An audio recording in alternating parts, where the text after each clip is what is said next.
Hey there, this is Jacob Wirka back with Win the Day, filling in again for Pastor Nat.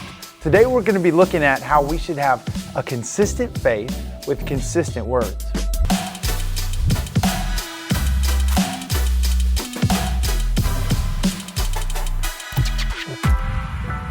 Have you ever heard the phrase, "Don't talk about it, be about it"? As best as I understand it, this is often applied to situations where people talk a big game, but then they don't follow through and live out the things that they've talked about. Now this is interesting because as I look at the book of James, I learned that in many ways, the things that we talk about or the way that we talk reflect the things that we are really about, the things that we truly believe. Now let's take a look at the book of James in chapter 3, verses 9 through 12. With it, we bless our Lord and our Father, and with it we curse people who are made in the likeness of God. From the same mouth come blessing and cursing. My brothers, these things ought not be so. Does the spring pour forth from the same opening both fresh and salt water? Can a fig tree, my brothers, bear olives, or a grapevine produce figs? Neither can a salt pond yield fresh water. Now for some context, in the previous passage, James just finished explaining how a person's evil tongue can spread sinful poison as fast as wildfire. Just as with our words, James picks up with the same thought in verse 9, explaining the double-minded nature or inconsistency that many of us experience with how we use our words. One minute, we use our words to worship the Creator of everything, and the next minute, we use our words to curse human beings that God created for His glory. This could look like praising God and singing worship songs in church, and then the next moment using our words to yell at or tear down our friends or our family members. In simplest terms, Jesus identified the greatest commandments as loving God with everything that we have and loving our neighbors as much as we love ourselves.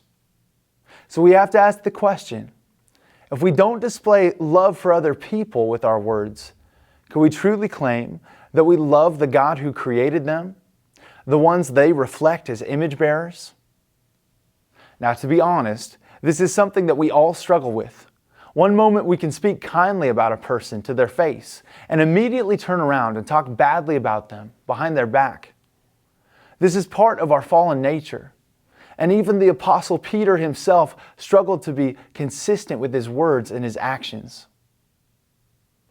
We know that through the Gospels, Peter used his tongue to confess that Jesus was the true Messiah, the Son of the living God. And Peter later on used that same tongue to curse Jesus and to deny that he ever even knew Him in His greatest hour of need. Once again, we see that our tongues are powerful and that words that we speak reflect our hearts. Our hearts continue to wrestle with good and evil, with both blessing and cursing. In verse 11 of James 3, James begins to talk about how salt water and fresh water can't come from the same source.